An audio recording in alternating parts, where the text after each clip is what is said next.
Às 9h45 do dia 6 de outubro de 1974, o policial Ian Walker encontrou Michael Taylor perambulando pelas ruas de Dorset, Inglaterra, totalmente perturbado, e ele só proferia as palavras: é o sangue de Satanás, é o sangue de Satanás. É lógico que o policial não conseguia entender a que ele se referia. Isso só ficou claro mais tarde. Olá, meus amores, tudo bem? Eu sou a Van Farias e esse é o seu canal Fatos Macabros. Hoje, quinta-feira, nós estamos trazendo um vídeo show de bola para vocês. Então fica comigo, galera, até o final desse vídeo, que eu garanto que vocês não vão se arrepender. Essa história é assim, surreal e muito interessante. Já aproveita, galera, e deixa aquele like, que vocês sabem que é muito importante para ajudar que o YouTube entenda que esse vídeo é relevante e é interessante para vocês. Se inscreve também no canal, ativa o sininho de notificações para vocês receberem as próximas notificações, os próximos avisos. Segue também a gente no Instagram para vocês serem sempre avisados de tudo que está acontecendo, mas sem muito blá blá blá, sem muitas enrolações. Vamos pro vídeo.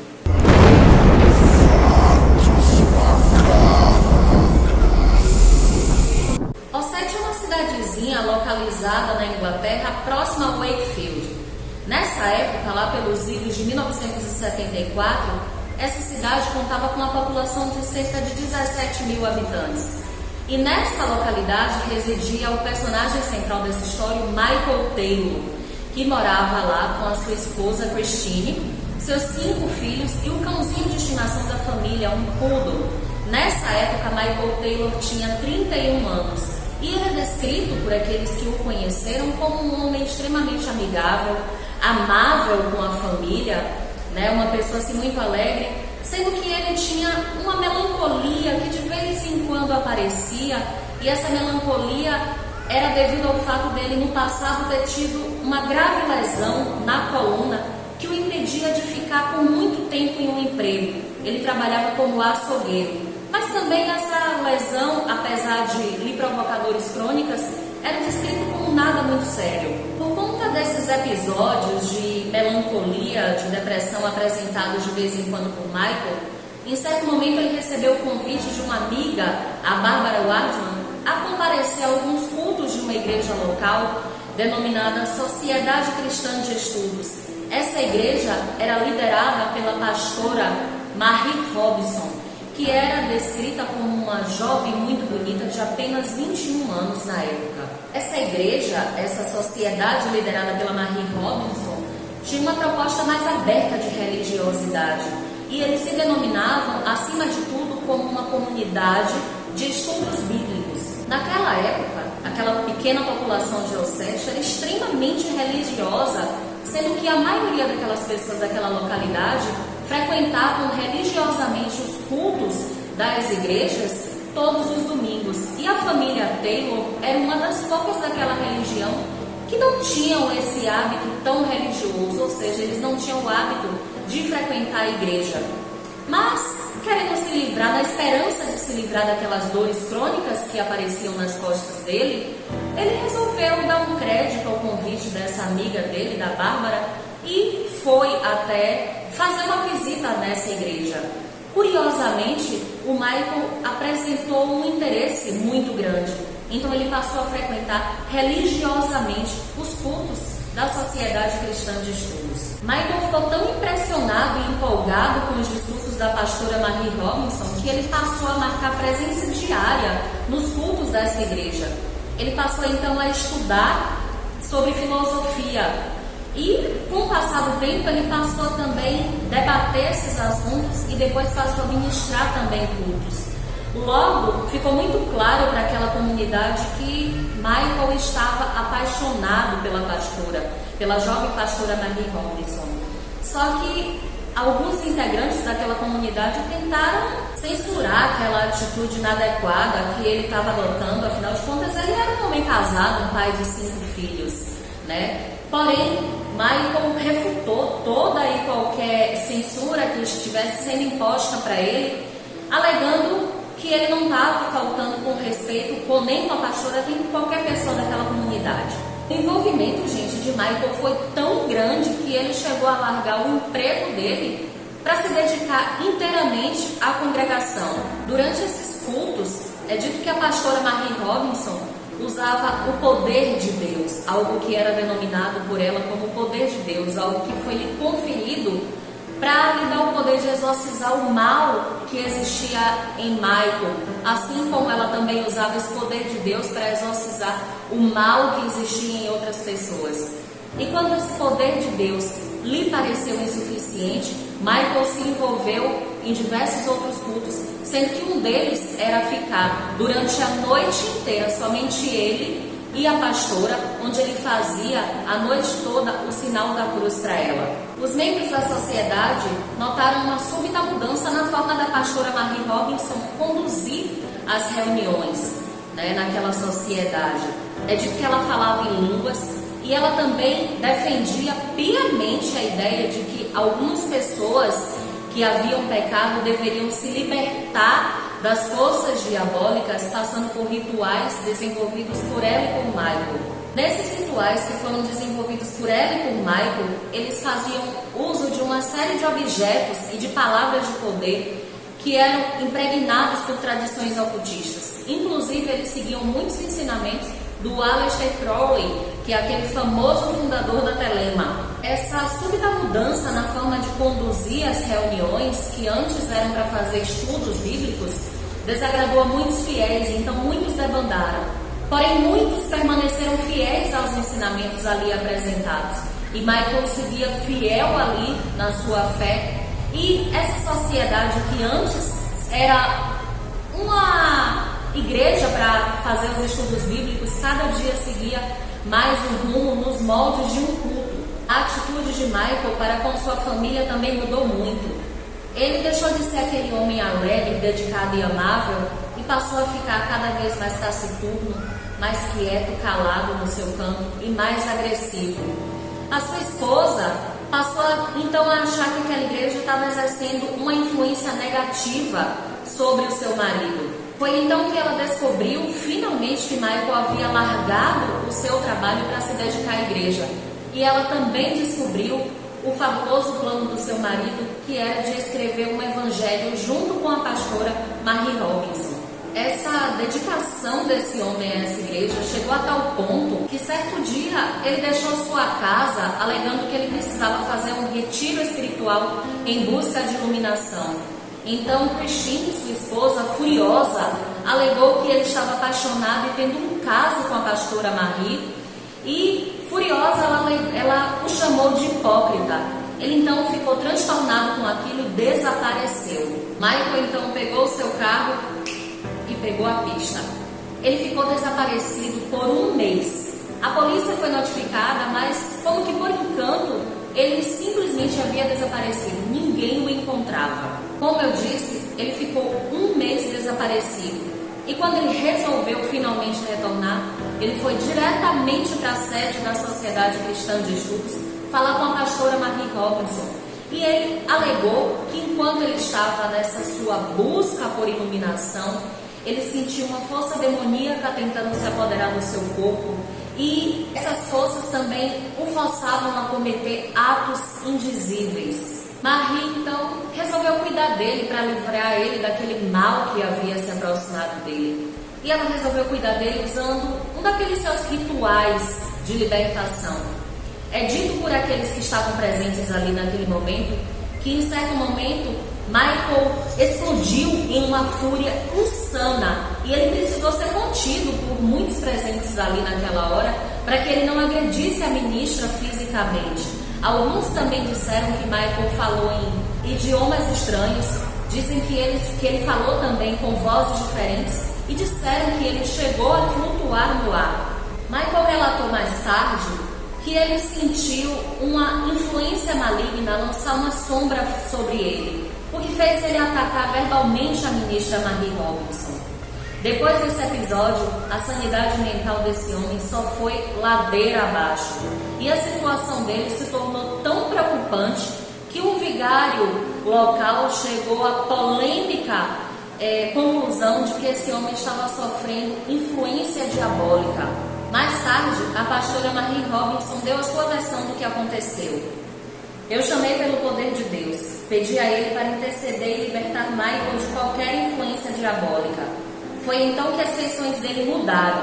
Ele parecia quase bestial. Ele continuava olhando na minha direção com aqueles olhos furiosos. Eu ordenei que o demônio deixasse seu corpo, mas ele começou a gritar e cuspir. Ele também falava em línguas estranhas. Eu fiquei petrificada. Consegui ver uma imagem se sobrepondo a ele como se fosse uma presença imaterial. Um demônio com asas e chifres se colocou sobre seu corpo como uma sombra. Senti um cheiro de enxofre nauseante. Eu clamei pela ajuda divina e implorei para que Jesus lançasse a besta no inferno. Só assim ele começou a desaparecer e Michael se acalmou. Michael falou mais tarde que ele não se lembrava de nada daquilo que tinha acontecido. As pessoas que testemunharam esses acontecimentos alegaram que sim, que Michael de fato estava fora de si, mas alegaram também que eles não viram nenhuma presença diabólica e nem sentiram nenhum cheiro de enxofre. Após esse episódio, Michael recebeu o perdão da pastora Marie Robinson e foi levado para casa por alguns amigos. Michael passou então por uma série de exames médicos e tudo parecia estar na mais perfeita ordem. 3 semanas se passaram sem que nada de estranho acontecesse. Então o homem infelizmente começou a dar sinais de que algo estava errado novamente. Michael acordava no meio da madrugada gritando, ele comia carne crua, ele quebrava os móveis da casa e é dito que ele gargalhava de uma forma insana. É dito também que ele falava em um idioma desconhecido. A situação ficou tão insustentável que a esposa de Michael, a Christine, pediu a alguns amigos que ficassem por alguns dias com seus filhos. E ela pediu também que alguns vizinhos a ajudassem a amarrar o seu marido à cama, porque no estado que aquele homem se encontrava, ele estava apresentando, se tornando um perigo, tanto para a esposa quanto para qualquer um que tentasse se aproximar. Então, o vigário local visitou a casa e ele ficou chocado com o que ele viu. Ele falou, ele relatou depois que no interior da casa estava gelado ao menos 10 graus abaixo do que estava do lado de fora. Foi então que a pastora Marie Robinson entrou em contato com vários padres solicitando ajuda, afirmando que vários demônios haviam se apoderado do corpo de Michael e que ele se encontrava em grave perigo. Michael rangia os dentes, babava e tentava morder pessoas. Ele cuspia também e ele falava um idioma desconhecido. Segundo alguns que estavam ali, que presenciaram essa cena, ele falava aramaico. Ele permanecia amarrado na cama com cordas que machucavam seus pulsos e tornozelos. Porém, ninguém se atrevia a chegar perto dele devido àquele quadro que ele estava apresentando naquele momento. O vigário, então, escreveu uma carta solicitando autorização para realizar um exorcismo, pois ele havia presenciado atitudes inequívocas da ação de forças diabólicas sobre aquele homem. Normalmente, gente, a igreja, ela solicita uma série de protocolos até autorizar que um ritual dessa magnitude seja autorizado. Porém, como que por milagre, o bispo de Yorkshire deu essa autorização sem maiores averiguações. 2 ministros, o ministro Peter Vance e o reverendo Raymond Smith, foram chamados para conduzir o ritual. O exorcismo teve início à meia-noite do dia 5 de outubro de 1974 na igreja de St. Thames, para onde Michael foi levado após ser sedado. Naquela noite, os 2 padres seriam testados incessantemente. Assim que o exorcismo começou, Michael teve um ataque de convulsão. Ele mordia, ele cuspia e ele se arranhava. Ele estava amarrado em um pesado banco de madeira e imobilizado com cordas. Ao longo de 8 horas, Michael passou pela sessão de exorcismo. O corpo dele foi aspergido com água benta e recebeu bênçãos. Aqueles demônios foram compelidos a renunciar àquela carne a qual eles se agarravam.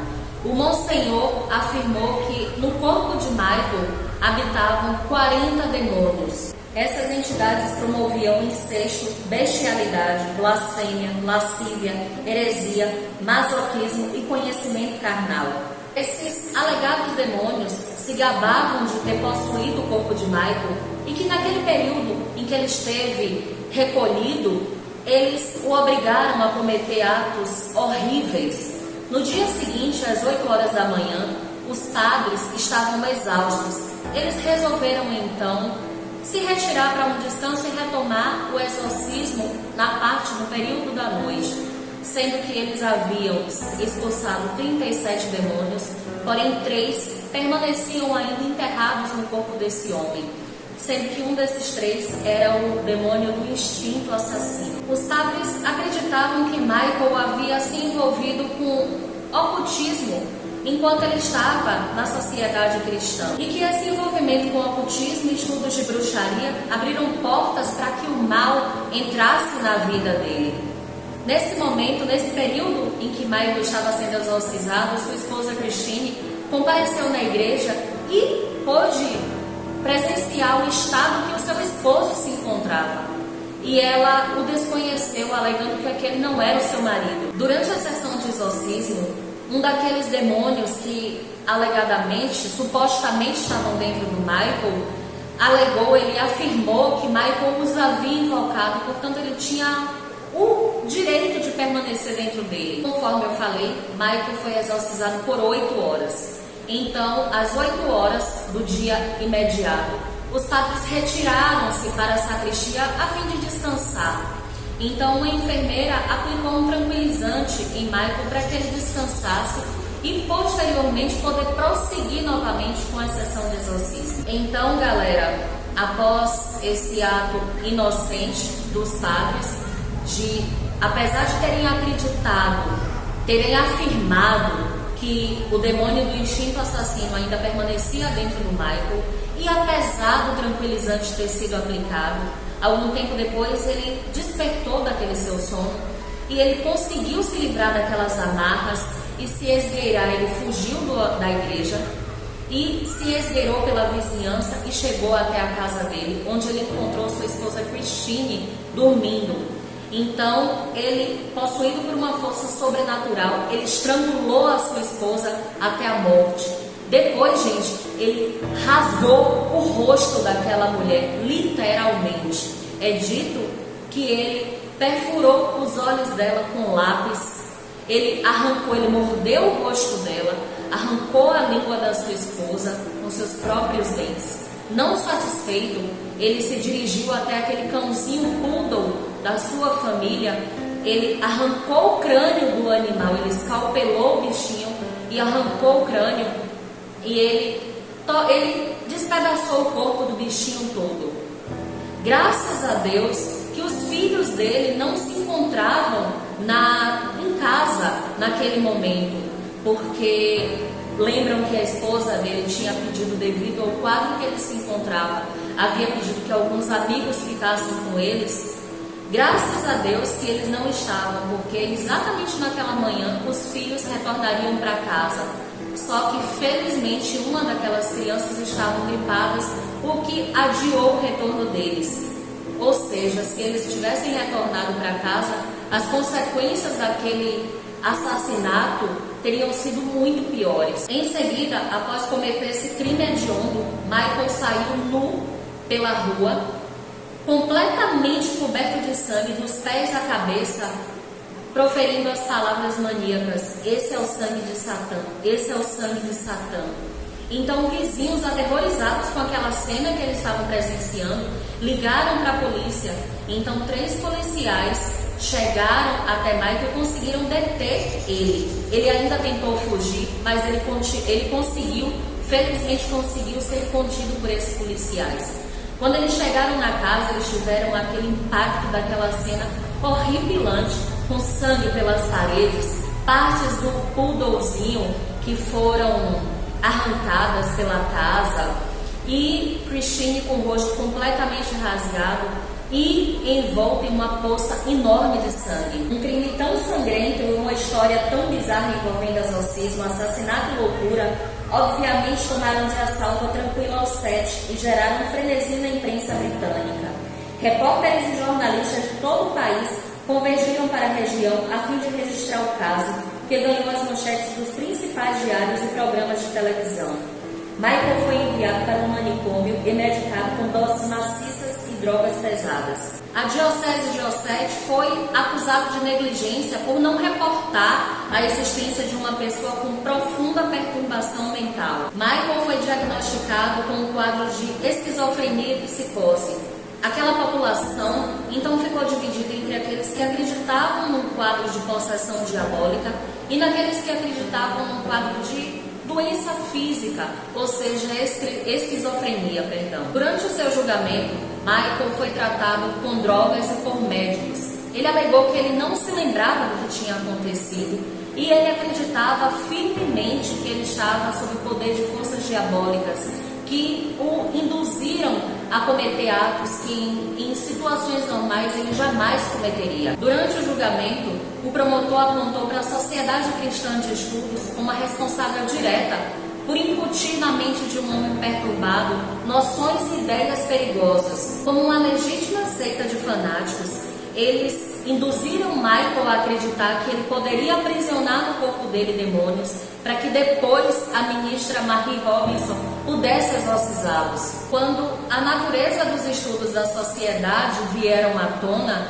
a casa da ministra Marie Robinson e de alguns outros membros também desse culto foi apedrejada e vandalizada. A ministra então foi convocada para dar o seu testemunho durante o julgamento de Michael Taylor. E ela confessou que um dos princípios da Sociedade Cristã de Estudos era estudar os princípios do ocultismo para assim poder combater as forças demoníacas. Muitas críticas também foram direcionadas para a Diocese Anglicana de Ossétia, assim como os sacerdotes envolvidos no exorcismo de Michael Taylor. O promotor utilizou também as opiniões profissionais de psiquiatras que concordavam entre si, alegando que aqueles rituais e aquele fervor religioso de Michael incutiram cada vez na mente dele a crença de que demônios habitavam o seu corpo. Já profundamente perturbado, então, aquele exorcismo serviu como um catalisador para que toda aquela sua loucura. Nas palavras do promotor, foi como se tentassem apagar um incêndio com gasolina. No fim do julgamento, Michael Taylor foi considerado inocente por motivo de insanidade mental e incapaz de cumprir pena em um presídio comum. Ele foi confinado no Broadmoor Secretary Hospital para criminosos insanos. Ele ficou lá por 2 anos e depois foi transferido para o Bradford Royal Infirmary, uma instituição de segurança mínima onde permaneceu por mais 2 anos. Após um período probatório, no qual as drogas que eram ministradas a ele se mostraram eficazes, ele foi posto em liberdade. A conclusão do caso trouxe um clamor público tão grande e esse caso tomou proporções tão gigantescas que, de fato, esse foi o último exorcismo realizado pela Igreja Anglicana na Inglaterra. Apesar de toda a repercussão negativa que esse crime gerou, o padre Peter Vance continuou convicto de que Michael Taylor sim estava possuído por demônios. Após o seu julgamento e sentença, Michael Taylor continuou sofrendo com aqueles quadros de depressão dos quais ele já sofria. Ele não se conformava de forma nenhuma que nenhum dos seus 5 filhos quisessem vê-lo, o que o levou a tentar cometer suicídio por 4 vezes durante o seu internamento. Em 2005, Michael Taylor voltou a ser notícia. É dito que ele foi preso por agressão sexual contra um menor de idade. Ele então foi condenado a 3 anos de serviços comunitários e mais 2 em um centro de tratamento psiquiátrico. Desde então, ele deixou a Inglaterra e nunca mais se ouviu falar dele. Bom, essa é a história, galera, que eu trouxe para vocês hoje. O que é que vocês acham? Eu, particularmente, acredito que ele sofria de esquizofrenia, assim como a pobre Anneliese Mitchell. Eu não acredito que ela, nem ele nem ela sofriam de possessão demoníaca. Mas eu quero muito saber qual a opinião de vocês. O que é que vocês acham? Vocês acreditam que com todas as coisas que eu contei para vocês que ocorreram, nesse caso, vocês acreditam que ele sofreu de possessão demoníaca ou vocês acreditam que era um quadro físico, um quadro de insanidade mental, onde ele sofria de esquizofrenia? Espero muito, gente, que vocês tenham gostado desse relato. Eu pesquisei muito em várias fontes, tá? Fiz tudo com muito carinho. Não esquece de deixar aquele like, tá bom? Beijos, meus amores. Até o próximo relato, a próxima matéria. Tchau, tchau.